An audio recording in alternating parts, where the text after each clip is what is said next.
ನಮಸ್ಕಾರ. KCET Mach ರಿಸಲ್ಟನ್ನು ಕರ್ನಾಟಕ ಪರೀಕ್ಷಾ ಪ್ರಾಧಿಕಾರ ಪಬ್ಲಿಷ್ ಮಾಡಿದೆ.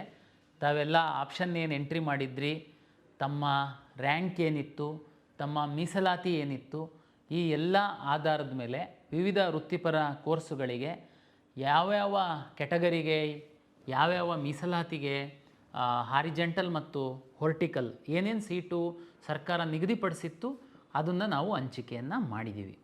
ಯೋಗ ಆ್ಯಂಡ್ ನ್ಯಾಚುರೋಪತಿ, ಡಿ ಫಾರ್ಮಾ ಮತ್ತು ಬಿ ಫಾರ್ಮಸಿಗೆ ಸಂಬಂಧಪಟ್ಟಂತಹ ಸೀಟ್ಸ್ ಮ್ಯಾಟ್ರಿಕ್ಸ್ ನಮಗೆ ಬಂದಿರಲಿಲ್ಲ, ಹಾಗಾಗಿ ತಾವು ಆಪ್ಷನ್ ಎಂಟ್ರಿ ಮಾಡಿರಲಿಲ್ಲ. ಯೋಗ ಆ್ಯಂಡ್ ನ್ಯಾಚುರೋಪತಿಗೆ ಸಂಬಂಧಪಟ್ಟಂತೆ ತಾವು ಸೀಟ್ ಮ್ಯಾಟ್ರಿಕ್ಸ್ ಹಾಕಿದ್ದೀರಾ, ನಾವು ಈಗ ನಿಮಗೆ ಎಂಟ್ರಿ ಮಾಡೋದಕ್ಕೆ ಸಹ ಹೇಳಿದ್ದೀವಿ. ತಮಗೆಲ್ಲ ಗೊತ್ತಿರುವಂತೆ ಮಾಕ್ ರಿಸಲ್ಟನ್ನು ಪಬ್ಲಿಷ್ ಮಾಡುವಂಥದ್ದು ಉದ್ದೇಶ ತಮ್ಮ ಒಂದು ಸ್ಥಾನ ಎಲ್ಲಿದೆ ಅನ್ನುವಂಥದ್ದನ್ನು ತಾವು ಪರಿಶೀಲನೆ ಮಾಡಿಕೊಳ್ಳಿ ಎನ್ನುವಂತಹ ಹಿನ್ನೆಲೆ ಒಳಗಡೆ ತಮಗೆ ಒಂದು ಐಡಿಯಾ ಬರುತ್ತೆ. ತಾವು ಸಾಕಷ್ಟು ಸ್ಟಡಿ ಮಾಡಿ ಕಳೆದ ವರ್ಷದ ರ್ಯಾಂಕು, ಅದ್ರ ಹಿಂದಿನ ವರ್ಷದ ರ್ಯಾಂಕ್ ಎಲ್ಲ ತೆಗೆದುಕೊಂಡು ಈ ವರ್ಷದ್ದು ರ್ಯಾಂಕ್ ಮೇಲೆ ನಿಮಗೆ ಯಾವ ಕಾಲೇಜಿಗೆ ತಾವು ಆಪ್ಷನ್ ಎಂಟ್ರಿ ಮಾಡ್ಬೋದು ಅಂತನ್ನುವಂಥದ್ದನ್ನು ತಾವು ವಿಚಾರ ಮಾಡಿನೇ ಆಪ್ಷನ್ ಎಂಟ್ರಿ ಮಾಡಿರ್ತೀರ. ಆದ್ರೂ ನಾವೊಂದು ಮಾಕ್ ರಿಸಲ್ಟನ್ನು ನಾವು ಪಬ್ಲಿಷ್ ಮಾಡಿದಾಗ ಏನಾಗುತ್ತೆ, ನಿಮಗೆ ಇನ್ನೂ ಒಂದು ಸ್ವಲ್ಪ ಕ್ಲಾರಿಟಿ ಬರುತ್ತೆ. ಇಲ್ಲಿ 3 ವಿಷಯನ ನಾನು ಕ್ಲಾರಿಫೈ ಮಾಡೋದಕ್ಕೆ ಇಚ್ಛೆ ಪಡ್ತೀನಿ. ಮೊದಲ ವಿಷಯ ಏನಂತಂದರೆ, ಈಗ ಸಿಕ್ಕಿರುವಂತಹ ಸೀಟು ನಿಮಗೆ ಕನ್ಫರ್ಮ್ ಅಲ್ಲ. ಈಗ ಹೋಗಿ ನಂದು ಇದೇ ಸೀಟ್ ಸಿಕ್ಬಿಟ್ಟಿದೆ, ನನಗೆ ಇದೇನೇ, ಇನ್ನು ನನಗೆ ಅದೇನೇ ಅಲ್ಲ. ಆಮೇಲೆ ಇದರ ಆಧಾರದ ಮೇಲೆ ನೀವೇನು ಕಾಲೇಜಿಗೆ ಹೋಗುವಂಥದ್ದಕ್ಕೆ ಬರಲ್ಲ.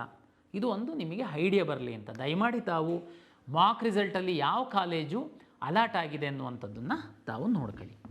ಓಕೆ, ಮಾಕ್ ರಿಸಲ್ಟಲ್ಲಿ ನಾನು ಹೇಳ್ತೀನಿ. ಫಾರ್ ಎಕ್ಸಾಂಪಲ್, ನಿಮಗೆ 100 ಆಪ್ಷನ್ ಎಂಟ್ರಿನ ತಾವು ಮಾಡಿದ್ದೀರಾ, ಬೇರೆ ಬೇರೆ ಬ್ರಾಂಚಸ್ ಎಲ್ಲ ಮಾಡಿದ್ದೀರಾ. ನಿಮಗೀಗ 50ನೇ ಕಾಲೇಜಿನ ಆಪ್ಷನ್ ಎಂಟ್ರಿ ಮಾಡಿದ್ದಂಥದ್ದು ಸಿಕ್ಕಿದೆ. ಅಂದರೆ 100ರಲ್ಲಿ ಕೆಳಗಡೆ ಏನಿದೆ ಅವು ಕಾಲೇಜ್ಗಿಂತನೂ ನಿಮ್ಮ ಒಂದು ಉತ್ತಮವಾಗಿದ್ದೀರಾ ನೀವು, 50ನೇ ಸಿಕ್ಕಿದೆ ಅಂತ. ಈಗ ಏನಪ್ಪ ನಾನು ಮಾಡಬೇಕು ಅಂತನ್ನುವಂಥದ್ದು ನಿಮಗೆ ಗೊಂದಲ ಅಂತಂದರೆ, ನನ್ನ ಒಂದು ಸಲಹೆ ತಮಗೆ ಏನಂತಂದರೆ, ಇನ್ನೂ ಯಾವುದಾದ್ರೂ ಉತ್ತಮ ಕಾಲೇಜು ನಿಮ್ಮ ಸ್ನೇಹಿತರಿಗೆ ಸಿಕ್ಕಿರ್ಬೋದು, ನಿಮ್ಗಿಂತ ಕಡಿಮೆ ರ್ಯಾಂಕ್ ಇರ್ಬೋದು, ಆದರೆ ನಿಮಗೆ ಸಿಕ್ಕಿಲ್ಲದೆ ಇರ್ಬೋದು. ಯಾಕೆ ಅಂತಂದರೆ ನೀವು ಆಪ್ಷನ್ ಎಂಟ್ರಿ ಮಾಡಿಲ್ಲದೆ ಇರ್ಬೋದು.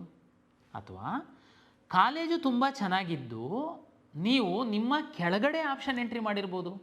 ಯಾವುದೋ ನೀವು ಒಂದು ಅವರೇಜ್ ಕಾಲೇಜನ್ನು ತಂದು ತಾವು ಮೇಲ್ ಮಾಡಿರ್ಬೋದು, ಬೇರೆ ಎಲ್ಲ ವಿದ್ಯಾರ್ಥಿಗಳು ಕರೆಕ್ಟ್ ಮಾಡಿರ್ಬೋದು, ಹಂಗೆ ನಿಮಗೆ ಅವರೇಜ್ ಕಾಲೇಜ್ ಸಿಕ್ಕಿರ್ಬೋದು. ಅಂದರೆ ಅರ್ಥ ಆಗ್ತಾ ಇದೆಯಲ್ಲ ನಾನು ಹೇಳ್ತಿರೋದು? ಅಂದರೆ 50 ಕಾಲೇಜಲ್ಲಿ 50ನೇದು ಸಿಕ್ಕಿದೆ, ನಿಮಗೆ 100 ಕಾಲೇಜಿದೆ. ಫಾರ್ ಎಕ್ಸಾಂಪಲ್, ನೀವು ತುಂಬ ಒಳ್ಳೆ ಕಾಲೇಜು ಈಗ ನಿಮಗೆ ರಿಯಲೈಸ್ ಆಗ್ಬೋದು, ಅದು 80ನೇದರಲ್ಲಿ ಇದ್ದಿರ್ಬೋದು. ಬಟ್ ಆದರೆ ಕಂಪ್ಯೂಟರು 80ನೇದು ಇರುವಂಥದ್ದು ನಿಮ್ಮ ಮೇಲಿನ ಆದ್ಯತೆ ಅಲ್ಲ.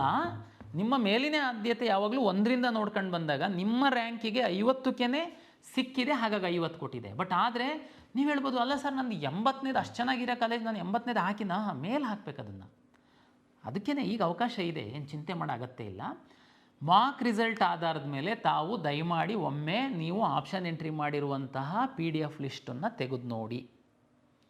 ಈಗ ಸಿಕ್ಕಿರುವಂತಹ ಕಾಲೇಜಿಗಿಂತನೂ ಯಾವುದಾದ್ರೂ ಒಳ್ಳೆ ಕಾಲೇಜು ಕೆಳಗಡೆ ಇದ್ದರೆ ದಯಮಾಡಿ ತೆಗೆದುಕೊಂಡು ಬಂದು ಮೇಲಾಕಿ.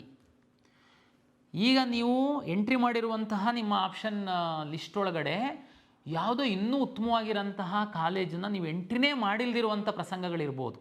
ದಯಮಾಡಿ ಈಗ ಅವಕಾಶ ಇದೆ. ಯಾವುದಾದ್ರೂ ಬಿಟ್ಟೋಗಿತ್ತು ಅಂತಂದರೆ ಆ ಕಾಲೇಜು, ಆ ಬ್ರ್ಯಾಂಚನ್ನು ತೆಗೆದುಕೊಂಡು ಬಂದು ಈಗ ನೀವು ಎಂಟ್ರಿ ಮಾಡಿ. ಸರ್ ಎಲ್ಲಿ ಎಂಟ್ರಿ, ಮೇಲಾ ಕೆಳಗೆ, ಅದು ನಿಮಗೆ ಬಿಟ್ಟಿದ್ದು.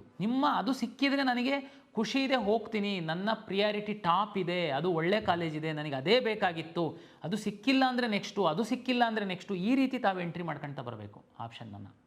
ಆಯಿತಾ ಸರ್, ನನಗೆ ಸಿಕ್ಕಿರುವಂಥದ್ದು ನಾನು ಚಾಯ್ಸ್ 1 ಆಪ್ಷನ್ 1 ಹಾಕಿದ್ದೆ, ಅಂದರೆ ನಂಬರ್ 1 ಹಾಕಿದ ಕಾಲೇಜೇ ನನಗೆ ಸಿಕ್ಬಿಟ್ಟಿದೆ, ನಾನೇನಾದರೂ ಮಾಡಬೇಕಾ ಸರ್? ನೋಡಿ, ಆಲ್ರೆಡಿ ನಿಮಗೆ ತುಂಬ ಕ್ಲಾರಿಟಿ ಇದೆ, ಈ ಕಾಲೇಜೇ ತುಂಬ ಒಳ್ಳೆಯದಿದೆ, ನನಗೆ ಅದು ಸಿಕ್ಕಿದ್ರೇ ನಾನು ಹೋಗೋದು ಅಂತ ನೀವು ಆಪ್ಷನ್ 1 ಹಾಕಿದ್ದೀರಾ. ಅದೇ ಸಿಕ್ಕಿದೆ ನಿಮಗೆ, ನೀವೇನು ಮಾಡಬೇಡಿ, ಸುಮ್ಮನಿದ್ಬಿಡಿ, ಕಂಪಲ್ಸರಿ ಏನಿಲ್ಲ. ಯಾರಿಗೆ ಸ್ವಲ್ಪ ಗೊಂದಲ ಇರುತ್ತೆ, ನೀವು ಹಾಕುವಾಗ ಕೆಲವೊಂದು ಬಿಟ್ಟೋಗಿರುತ್ತೆ, ಅವರಿಗೆಲ್ಲರಿಗೂ ಈ ಮಾಕ್ ರಿಸಲ್ಟ್ ಆದಮೇಲೆ ನಾನೀಗ ಹೇಳಿದ್ದೀನಿ, 9ನೇ ತಾರೀಕು ಬೆಳಿಗ್ಗೆ 10 ಗಂಟೆಯವರೆಗೆ ಯಾರು ಮಾಕ್ ರಿಸಲ್ಟನ್ನು ನೋಡಿ ನೀವು ಏನಾದ್ರೂ ಬದಲಾವಣೆ ಮಾಡಬೇಕು ಅಂತನ್ನುವಂಥದ್ದಿದ್ದರೆ ಮಾಡಬಹುದು. ಯಾವುದಾದ್ರೂ ಕಾಲೇಜನ್ನು ಡಿಲೀಟ್ ಮಾಡಬೇಕು ಅಂತಿತ್ತು, ಯಾವುದಾದ್ರೂ ಬ್ರಾಂಚನ್ನು ಆಪ್ಷನ್ ಎಂಟ್ರಿಯಿಂದ ಡಿಲೀಟ್ ಮಾಡಬೇಕು ಅಂತಿತ್ತು ಅಂತಂದರೆ ಮಾಡಬಹುದು. ಇಲ್ಲಿ ಮೊನ್ನೆ ನೀವು ಮಾರ್ಕ್ ರಿಸಲ್ಟ್ಗಿಂತ ಮೊದಲು ಆಪ್ಷನ್ ಎಂಟ್ರಿ ಮಾಡೇ ಇಲ್ದಿರುವಂತಹ ಯಾವುದಾದ್ರೂ ಕಾಲೇಜು ಬ್ರಾಂಚಸ್ ಇತ್ತು ಅಂತಂದರೆ ತಾವು ಈಗ ಎಂಟ್ರಿ ಮಾಡಬಹುದು.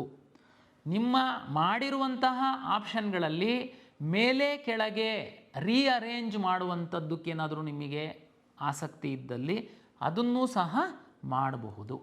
ಇಷ್ಟು ಅವಕಾಶಗಳಿದ್ದಾವೆ. ಇಲ್ಲಿವರೆಗೆ ಆಪ್ಷನ್ ಎಂಟ್ರಿನೇ ಮಾಡಲಿಲ್ಲ ಸರ್, ನಾನು ಬೇರೆ ಬೇರೆ ಕೆಲಸದಲ್ಲಿ ಬ್ಯುಸಿಯಾಗಿದ್ದೆ, ಆದರೆ ನಾನು CET ಪರೀಕ್ಷೆಯನ್ನು ಬರೆದಿದ್ದೀನಿ.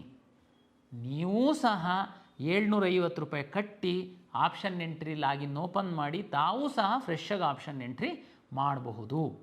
ಸರ್, ನಾನು SC ABC ಸರ್ಟಿಫಿಕೇಟ್ ಇರಲಿಲ್ಲ ಸರ್ ನನ್ನ ಹತ್ರ, ನಾನು ಮಾಡೋದಕ್ಕೆ ಕೊಟ್ಟಿದ್ದೆ, ಈಗ ರೆಡಿ ಆಗಿದೆ ಸರ್, ನಾನು ಮಾಡ್ಬೋದಾ? ಖಂಡಿತ ಮಾಡ್ಬೋದು. ನಿಮ್ಮ ಅಪ್ಲಿಕೇಶನ್ನಲ್ಲಿ ಹೋಗಿ SC A ಅಥವಾ B ಅಥವಾ C ತಾವು ಯಾವ ಒಂದು ಪ್ರವರ್ಗಕ್ಕೆ ಬರ್ತೀರಾ ತಮ್ಮ ತಹಶೀಲ್ದಾರಿಂದ ಕೊಟ್ಟಿರುವಂತಹ RD ನಂಬರ್ನ ಎಂಟ್ರಿ ಮಾಡಿ, ಅದಾಗಿ ಸ್ವಲ್ಪ ಹೊತ್ತಿಗೆ ನಿಮ್ಮದು ವೆರಿಫಿಕೇಷನ್ ಸ್ಲಿಪ್ ಬರುತ್ತೆ. ವೆರಿಫಿಕೇಷನ್ ಸ್ಲಿಪ್ಪನ್ನು ಡೌನ್ಲೋಡ್ ಮಾಡಿ ನಂತರ ತಾವು ಆಪ್ಷನ್ ಎಂಟ್ರಿ ಮಾಡಿ. ಈಗ ನಾನು ಹೇಳಿದಂತಹ ಎಲ್ಲ ಕೆಲಸಗಳು 9/7/2026 ಬೆಳಗ್ಗೆ 10 ಗಂಟೆಯ ಒಳಗೆ ಮಾಡಬೇಕು ಅನ್ನುವಂಥದ್ದು ನನ್ನ ವಿನಂತಿ. ಈ ಬಾರಿ ನಮ್ಮ ಸರ್ವರು ವ್ಯವಸ್ಥಿತವಾಗಿ ವರ್ಕ್ ಆಗ್ತಾಯಿದೆ, ಯಾವುದೇ ಲೋಪಗಳಾಗ್ತಾ ಇಲ್ಲ.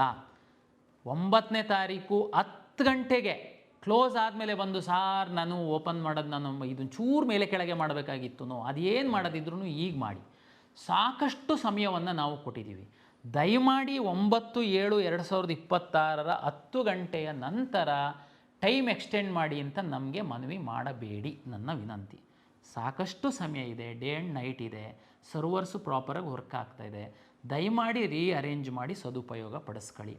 ಕೆಲವು ವಿದ್ಯಾರ್ಥಿಗಳು ಇನ್ನೂ ಆಪ್ಷನ್ನೇ ಎಂಟ್ರಿ ಮಾಡಿಲ್ದಿರೋರಿಗೆ ನನ್ನ ವಿನಂತಿ, ತಾವು ಹೋಗಿ ಅಲ್ಲಿ ಇಲ್ಲಿ ಓಡಾಡ್ಕೊಂಡು ಅವ್ರು ಫೋನ್ ಮಾಡಿದರು ಇವ್ರು ಫೋನ್ ಮಾಡಿದರು ಅಂತ ಅಡ್ಮಿಷನ್ ಆಗೋದಕ್ಕೆ ಓಡಾಡ್ತಾ ಇದ್ದೀರಾ ಅಂತನ್ನುವಂಥದ್ದು ನನಗೆ ಮಾಹಿತಿ ಇದೆ. ಒಂದು ವೇಳೆ ತಮ್ಮದು ರ್ಯಾಂಕ್ ಇದ್ದು ತಮಗೆ ಆಸಕ್ತಿ ಇತ್ತು ಅಂತಂದರೆ ದಯಮಾಡಿ ಆಪ್ಷನ್ ಎಂಟ್ರಿ ಮಾಡಿ.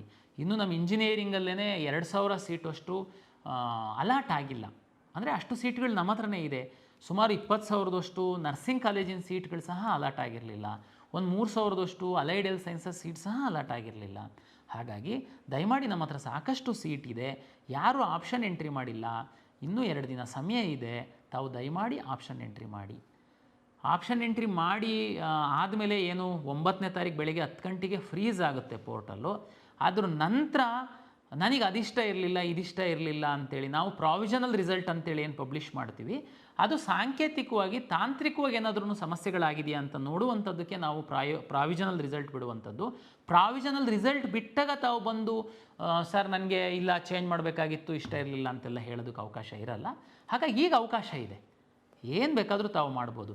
ಸರ್ ಮಾರ್ಕ್ ರಿಸಲ್ಟಲ್ಲಿ ಸಿಕ್ಕಿರೋ ಸೀಟೇ ನನಗೆ ತುಂಬ ಚೆನ್ನಾಗಿದೆ ಸರ್, ಅದೇ ಕನ್ಫರ್ಮ್ ಮಾಡಿಬಿಡಿ ಸರ್, ಮತ್ತೆ ಚೇಂಜ್ ಮಾಡೋದು ಅಂತಂದರೆ ಇದು ಅನ್ಯಾಯ ಸರ್. ಹಾಗೆ ಏನು ಚಿಂತೆ ಮಾಡಬೇಡಿ. ನೋಡಿ, ಮಾರ್ಕ್ ರಿಸಲ್ಟಲ್ಲಿ ಸಿಕ್ಕಿರುವಂಥದ್ದೇ 90% ಸೀಟು ಸಿಗುತ್ತೆ, ಇನ್ನೂ ಒಳ್ಳೆಯದೇ ಸಿಗುತ್ತೆ, ಏನು ಚಿಂತೆ ಮಾಡಬೇಡಿ. ತಮಗೆಲ್ಲ ಗೊತ್ತಿರುವಂತೆ ಮೆಡಿಕಲ್ಲು, ಡೆಂಟಲ್ಲು, ಆಯುಷ್ದು ಎಲ್ಲ ವಿದ್ಯಾರ್ಥಿಗಳು ಸಹ ಆಪ್ಷನ್ ಎಂಟ್ರಿ ಮಾಡಿ ಒಂದೊಂದು ಸೀಟನ್ನು ಇಟ್ಕೊಂಡಿದ್ದಾರೆ. ತಮಗೆಲ್ಲ ಗೊತ್ತಿದೆ, ಅದು ನೀಟ್ ರಿಸಲ್ಟ್ ಬಂದು ನಾವು ಆ ಕೌನ್ಸಿಲಿಂಗ್ ಶುರು ಮಾಡಿದಾಗ ಇವರು ಹೋಲ್ಡ್ ಮಾಡಿರುವಂಥ ಸೀಟನ್ನು ನ್ಯಾಚುರಲಿ ರಿಲೀಸ್ ಮಾಡೇ ಮಾಡ್ತಾರೆ. ಆವಾಗ ನಿಮಗಿನ್ನೂ ಅವಕಾಶಗಳು ಉತ್ತಮವಾಗಿರುತ್ತೆ.